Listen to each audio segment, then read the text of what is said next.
तो पिछली वीडियो में हमने पढ़ा पर कैपिटा इनकम और जीनी कोफिशिएंट। इस वीडियो में मैं आपको बताऊंगा HDI ह्यूमन डेवलपमेंट इंडेक्स। तो आज हम एक ऐसे स्केल की बात करेंगे जो बताता है कि देश के इंसान कितने ज़्यादा डेवलप हैं। Human development index,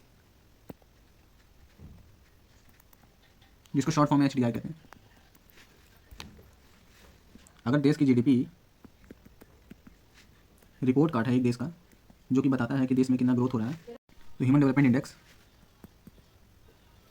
health report card है।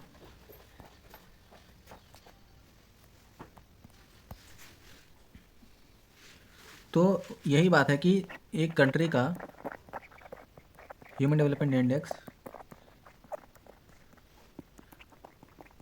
बताता है कि एक कंट्री कितनी डेवलप है, अंडर डेवलप है, बाय इंक्लूडिंग दीज एस्पेक्ट्स। कौन कौन से एस्पेक्ट्स? एजुकेशन को इंक्लूड करता है, हेल्थ को इंक्लूड करता है और हमारा इनकम भी इंक्लूड करता है।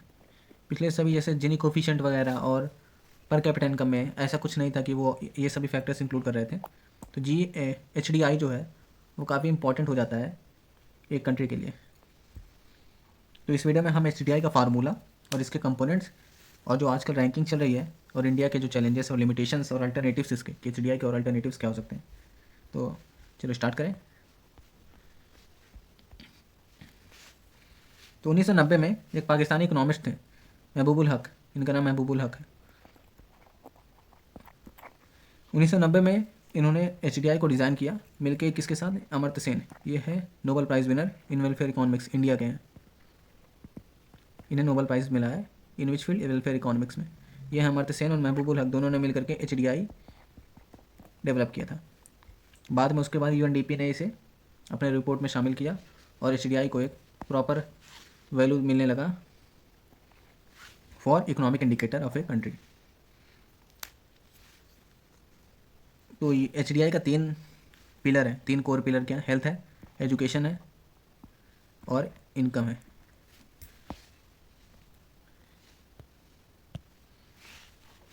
क्या है? HDI हेल्थ, इनकम और एजुकेशन। हेल्थ में क्या है? लाइफ एक्सपेक्टेंसी एट बर्थ, मतलब कितने साल तक हम सेहतमंद ज़िंदगी जी सकते हैं। कि एवरेज नंबर क्या है पीपल के जो जी रहे हैं अपनी लाइफ, मतलब जो भी जिंदा। जैसे इंडिया का भी प्रेजेंट में अप्रॉक्स 64 के राउंड है, 64 to 67 के राउंड है। और इनकम में हमें GNI पर कैपिटा देखना होता है विथ इन विच रिस्पेक्ट?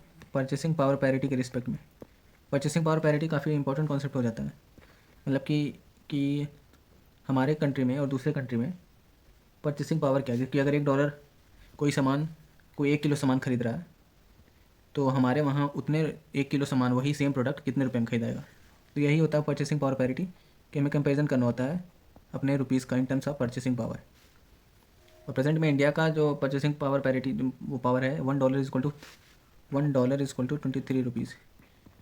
कि अगर कोई सामान $1 में US में ख़रीद रहे हैं तो इंडिया में वही सामान उतने ही क्वांटिटी में हम 23 रुपये में ख़रीद सकते हैं। और इंडिया पूरे वर्ल्ड में तीसरे नंबर पे है, तीसरी नंबर की इकॉनमी है in terms of purchasing power parity.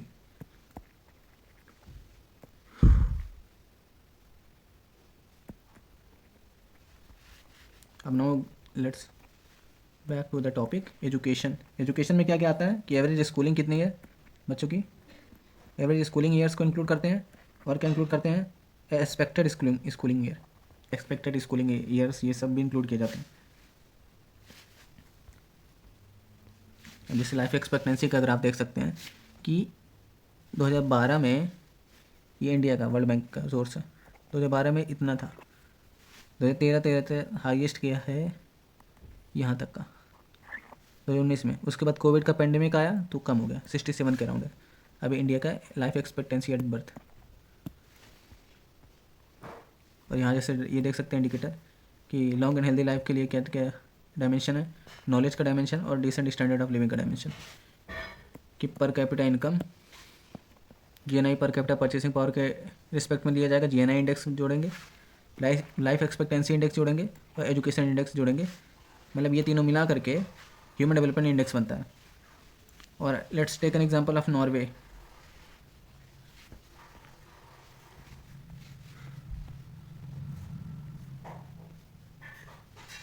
Let's take N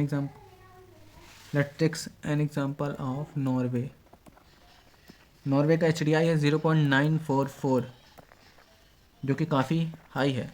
और पहले बता दो HDI की जो वैल्यू है वो सेम जिनी कोफिशेंट की तरह, मतलब जैसे 0 to 1 होता है जिनी कोफिशेंट, वैसे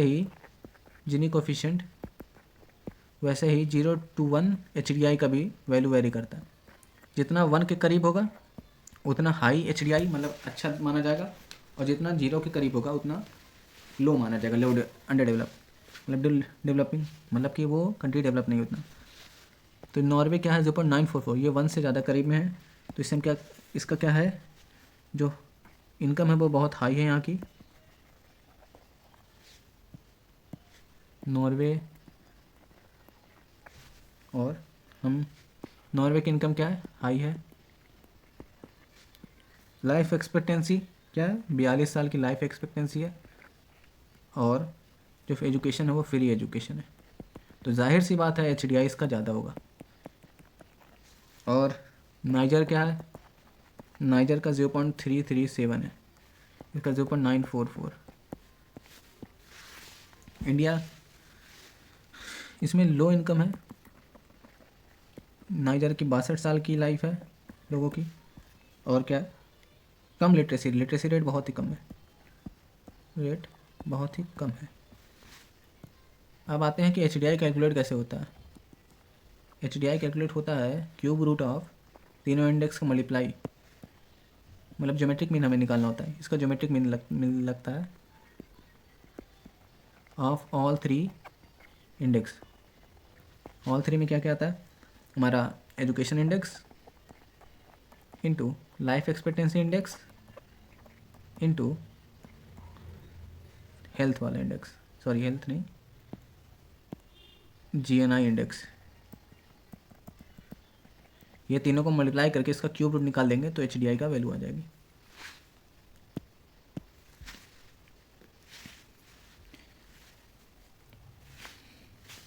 अब इंडिया का अगर देखें, फॉर एग्जांपल एक इंडिया का ले लेते हैं। एक्सपेक्टेंसी क्या है, शायद अप्रॉक्स इतनी ही है, 64.19। इसकी कुछ कैलकुलेशन होते हैं जो कि नॉर्मलाइज स्केल अगर ले जाए इसका इंडेक्स आएगा नॉर्मलाइज वैल्यू 0.679। इसका भी एक अलग डायमेंशन निकालने का एक अलग तरीका होता है। इसमें भी हमारा क्या होता है कि हाई वैल्यू, मैक्सिमम वैल्यू और लोअर मिनिमम वैल्यू एक निकाली जाती है। उसके बाद हमारा एक इंडेक्स निकलता है कि हाँ इतनी वैल्यू, ये हमारा नॉर्मलाइज स्केल है। और एजुकेशन इंडेक्स 0.495 आएगा। और जो हमारा GNI पर कैपिटा है उसकी इंडेक्स की वैल्यू होगी 5994। अब तीनों को अगर हम मल्टीप्लाई करते हैं 0.679 इंटू 0.495 इंटू 0.599,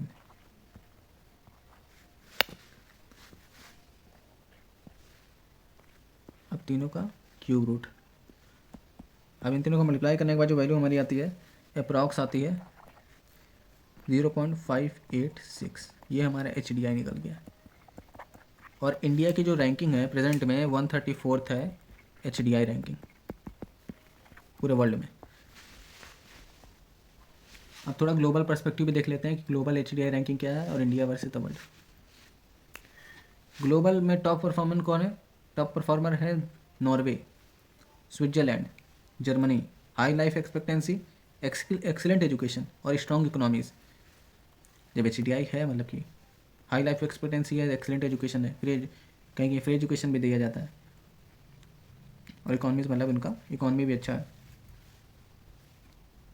और लो परफॉर्मर में मतलब जो स्ट्रगलिंग नेशन है जिनका HDI कम है वो niger 0.337, Chad, central African Republic, लो हेल्थ स्टैंडर्ड वहाँ का, पुअर एजुकेशन है और वीक इकॉनमीज। इंडिया का रैंकिंग 2021 में 132 था विथ एन HDI 586, और प्रेजेंट में 134 है शायद। हाँ 134 है।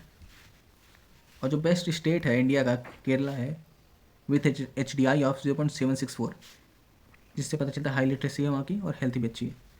और चैलेंज है कहाँ पे, और जो बिहार है, बिहार का वो HDI कम है, 0.5 के करीब है, जहाँ पे लो लिटरेसी है और पुअर हेल्थ केयर है।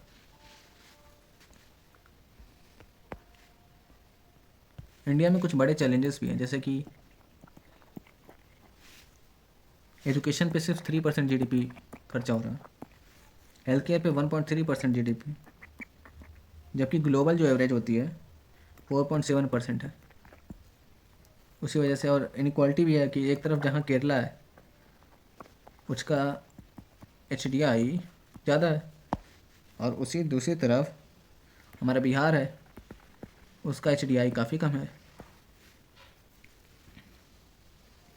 ये सब दिखाता है कि अगर हम ग्रास रूट एफर्ट नहीं करते हैं सही से, तो हमारा HDI कमज़ोर होगा और उससे हमारे देश को काफ़ी इम्पैक्ट पड़ता है, और हमारी जो तरक्की है वो डेवलपमेंट में वो बाधा डालती है। अब now let's come to the limitation. Inequality ignore किया जाता है, मतलब कि अंबानी और एक किसान की इनकम को एवरेज ले लिया जाता है, जिससे इनइक्वालिटी छुप जाती है कि अगर कोई बहुत ज़्यादा कमा रहा है और गरीब साथ में आएंगे तो एवरेज तो दोनों का निकलता है ना। तो एवरेज में ये नहीं पता चलता है कि कौन ज़्यादा गरीब है कौन ज़्यादा अमीर है। Extreme wealth gaps are not reflected in the average, यही बताया गया इस PPT में कि एक्सट्रीम वेल्थ गैप्स नहीं बता पाता है। इन्वायरमेंटल फैक्टर्स को नहीं इंक्लूड करता है, पॉल्यूशन को नहीं इंक्लूड करता है, क्लाइमेट चेंज को नहीं इंक्लूड करता है, नेचुरल रिसोर्स डिप्लीशन की ग्लेशियर वगैरह और ग्लोबल वार्मिंग वगैरह, उस सब से कोई मतलब नहीं है भाई HDI का। इनका बस 3 एस्पेक्ट है, एजुकेशन, हेल्थ और इनकम। और cultural and social aspect, cultural and social aspect कुछ देश जैसे भूटान ने GDP के बजाय ग्रॉस नेशनल हैप्पीनेस को इम्पोर्टेंस दिया है कि अलग अलग कंट्री, अलग अलग सोसाइटी अलग अलग वेलबींग अपना बनाती है। जैसे कि भूटान का क्या है, उन्होंने GDP की जगह ग्रॉस नेशनल हैप्पीनेस को प्रायोरिटी दिया।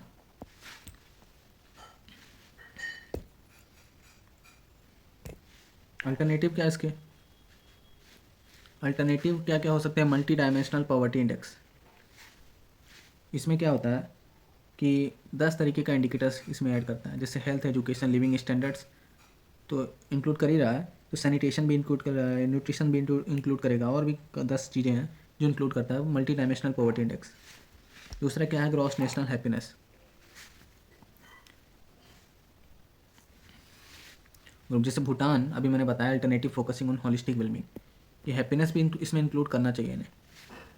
अगर देश की जनता हैप्पी नहीं है, खुश नहीं है, तो डेवलपमेंट होने का कोई मतलब नहीं है वहाँ पे। स्टेट लेवल HDRS, जैसे मध्य प्रदेश का जो पहला स्टेट रिपोर्ट 1995 में, जहाँ रीजनल डिस्पैरिटीज़ को हाईलाइट किया गया था। State level HDRS, India state publish their own human development reports for localised measurements. वही मैंने बताया कि मध्य प्रदेश ने, MP ने 1995 में स्टेट रिपोर्ट अपना पहला पब्लिश किया, जहाँ पे रीजनल डिस्पैरिटी को हाईलाइट किया था। अब कंक्लूजन क्या है, ये HDI सिर्फ नंबर नहीं है, ये इकोनॉमिक इंडिकेटर है, इकोनॉमिक मेज़र है किसी भी कंट्री का, कि वो कैसा उसका हाल है, उस देश का कैसा हेल्थ है। तो HDI काफ़ी इंपॉर्टेंट हो जाता है किसी भी कंट्री का देखना। HDI गोज़ बियॉन्ड GDP के बियॉन्ड है, measuring the quality of life जहाँ GDP सिर्फ इनकम देख रहा था, वहाँ पे HDI हमारा क्वालिटी ऑफ लाइफ भी देख रहा है थ्रू हेल्थ ऑफ एजुकेशन और इनकम। हेल्थ, एजुकेशन और इनकम, 3 चीज़ जो काफ़ी इंपॉर्टेंट होता है, उसको तो देख ही रहा होता है ये। इंडिया प्रोग्रेस शो कर रहा है, but faces challenges in equality and low public spending. Inequality India में बहुत ज़्यादा है, और लो पब्लिक स्पेंडिंग जो ये चैलेंज है, ये ज़्यादा देखना पड़ जा रहा है।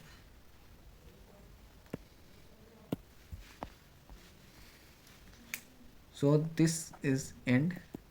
अब हम देखेंगे कुछ important MCQs related to human development index. जो कि आपके एग्ज़ाम में काफ़ी इंपॉर्टेंट है।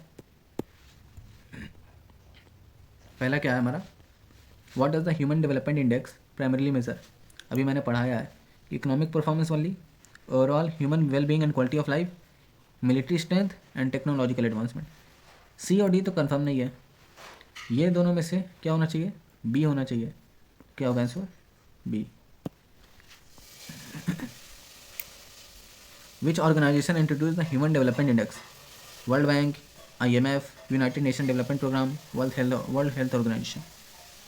तो answer will be United Nation Development Programme. UNDP ने इसे 1990 में पब्लिश किया था अपने रिपोर्ट में। Which are the following is not one of the 3 core dimension of HDI। Health हो गया, एजुकेशन हो गया, standard of living, political freedom. तो अभी मैंने पढ़ा है ये तीनों तो इंक्लूड होता है, पॉलिटिकल फ्रीडम कहाँ से आ गया भाई। आंसर विल बी डी, यहाँ का सी तो था। In HDI calculations which indicator use to represent the health dimension. Health dimension कौन इंक्लूड करता है, infant mortality rate, life expectancy at birth, number of doctors per 1000 people, maternal mortality rate. तो क्या होगा answer, life expectancy at birth. Question number 5, how is the education dimension of the HDI typically measure. Literacy rate and school enrolment, mean years of schooling and expected years of schooling, graduation rates and investment in education per capita. इन दोनों में से कुछ ना कुछ तो होना चाहिए। तो answer will be B, mean years of schooling and expected years of schooling. What indicator is used to gauge the standard of living component of the HDI? What indicator is used to gauge the standard of living? Standard of living मतलब कि रहने का, मतलब income से बता रहा है, कुछ इनकम से रिलेटेड है, मतलब GDP से रिलेटेड है, परचेसिंग पावर पैरिटी।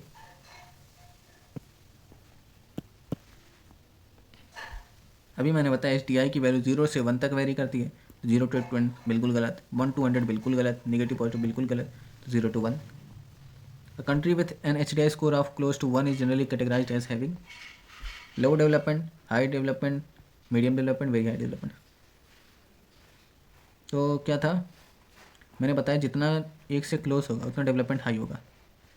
तो वे हाई डेवलपमेंट या वेरी हाई डेवलपमेंट, इसी में दोनों में से होगा, तो वेरी हाई डेवलपमेंट आंसर है। Answer will be D. Which of the following factor does not directly influence the HDI calculations? Life expectancy as birth, mean years of schooling, income inequality, expected years of schooling।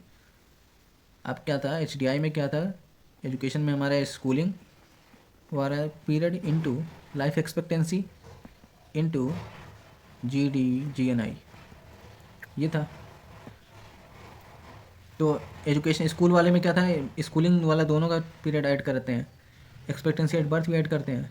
तो क्या नहीं add करते हैं, income inequality, ये हम influence नहीं होता directly.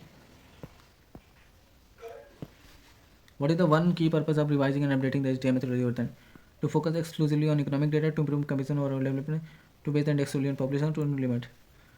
तो आंसर विल बी, हमें क्या करना था, ओवरऑल कंपैरिजन करना होता है डेवलपमेंट लेवल से कंट्रीज, तो B. So this is it.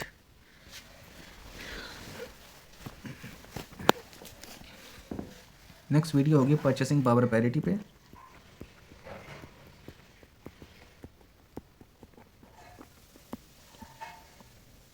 अगर वीडियो अच्छी लगी तो लाइक कर देना, और अगर कोई इम्प्रूवमेंट की ज़रूरत होगी तो कमेंट करके ज़रूर बताना। और इकोनॉमिक्स से रिलेटेड और साइकोलॉजी से रिलेटेड कोई भी स्टडी मटेरियल चाहिए तो आप डिस्क्रिप्शन में हमारी वेबसाइट पे जाके देख सकते हैं। और अगर जिनी कोफिशिएंट और क्या था पर कैपिटा इनकम, इसकी वीडियो की भी लिंक मैं प्लेलिस्ट दे दूंगा, डिस्क्रिप्शन में लिंक होगा, you can check there. Thank you.